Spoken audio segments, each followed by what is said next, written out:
This is our evidence-based practice project by Lauren, Sarah, Kat, and Jess. The clinical practice issue that we decided to focus on was catheter-associated urinary tract infections. At our clinical site, we observed some nurses performing catheterizations without maintaining sterility throughout the whole procedure. Once sterility was broken, there was no action taken and the catheter insertion continued. This is a major problem and should not be occurring in hospitals. Another issue that we observed more than once was that the catheter tubing was being left looped or kinked, preventing downward flow of urine and possibly leading to blockage or backflow of urine. This is a major risk for infection. Urine drainage bags were also found pulling over 1,000 milliliters of fluid on more than one occasion. During one catheterization procedure, 2 students watched a nurse remove the covering of a catheter tube with her mouth in order to keep her hands sterile. After observing these issues in the hospital, we decided to formulate a PICO question based on sterility and catheter care. We wanted to know, in acute care patients with indwelling catheters, what is the effect of utilizing proper sterile technique in its entirety compared to absent-minded or negligent sterile technique on occurrence of CODIs? From this step, we then needed to find articles that were relevant to our PICO question. We decided to utilize the database CINAHL in order to do this. The first thing we did on CINAHL's website was enter keywords related to our PICO question. We used terms such as nursing, catheter, CAUTI, infection, sterility, catheter interventions, and more. We then selected the options for English language and for the article to be a research article. Furthermore, we then refined the year of publication. We knew that we needed articles that were up to 7 years since their publication. After revising our search strategy and refining our search limits, we were able to narrow the results down to about 10 articles each time. We then evaluated these articles for their relevance to our PICO question and each selected one for our research. Each one of us individually synthesized and appraised our selected article. The first article that we used in our project was a literature review published in 2009. Because this article is a literature review, it is based on experimental and non-research evidence. Therefore, it did not have a specific setting or population. However, they did collect evidence from multiple electronic databases such as Medline, CINAHL, and the Cochrane Library. The article presents a section at the end full of key points from their study. These key points were very helpful in identifying their key findings and many related to our PICO question. One of the most important findings from this study was that the nurse should be using the modified sterile technique that is recommended by the CDC rather than existing evidence on catheter care. The CDC states that if the same precautions were taken that they are taking in operating rooms, the incidence of UTIs would be much less. Overall, this article is level 5 because it is a literature review. This level would be ranked B for good quality. Data that is portrayed in this article is consistent and definitive. Therefore, the overall rating for this article would be 5B.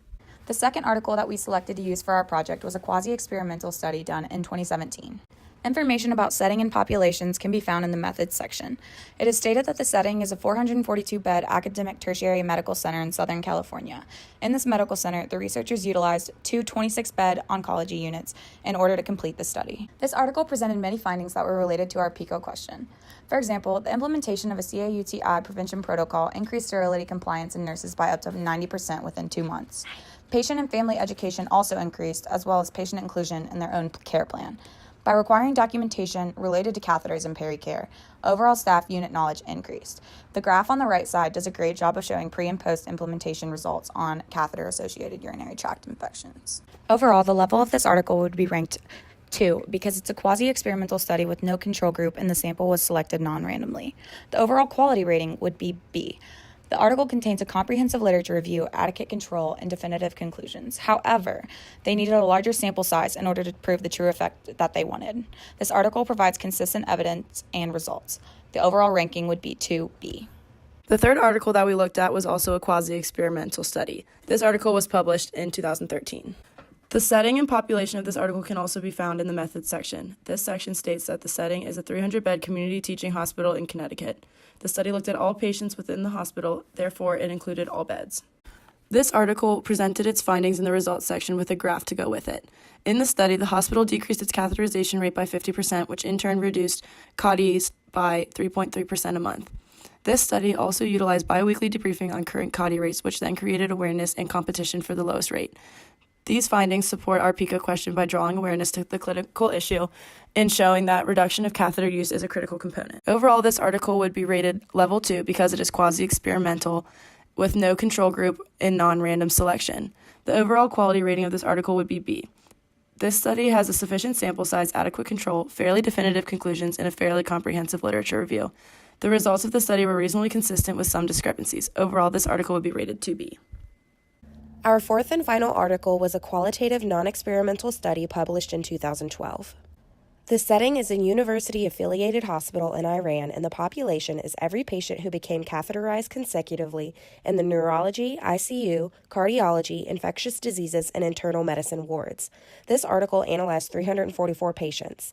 They put this information into a table that showed the background characteristics of every participant as seen on the right.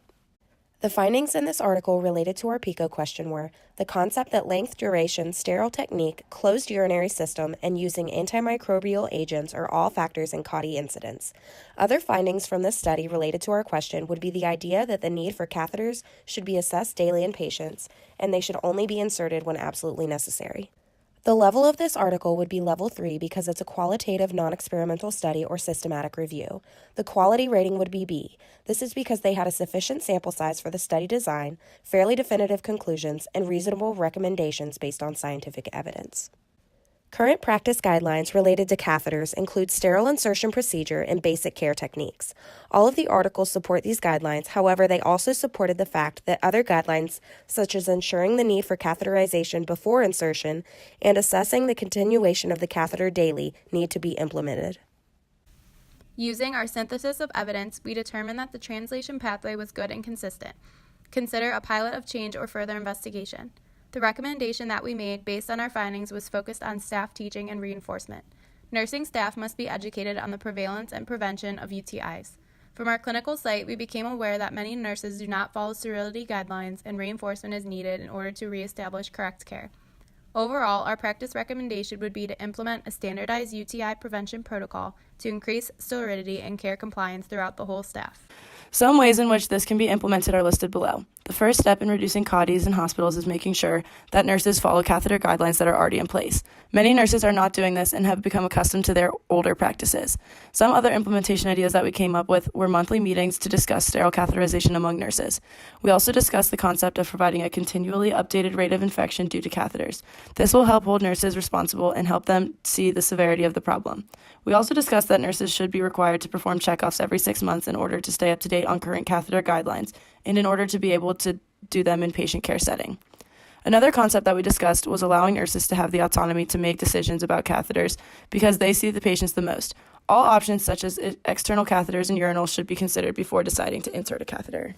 The implementation of these concepts and a CAUTI prevention protocol would overall lead to increased stability compliance, increased adherence rates, increased patient inclusion in their care plan, increased documentation, increased unit staff knowledge, and increased accountability for nurses. The overall effect of the implementations and recommendation would be an overall decrease in the incidence of UTIs in hospitals. By using this practice recommendation, it would be ensured that nurses are following all catheter guidelines and providing care to the best of their ability.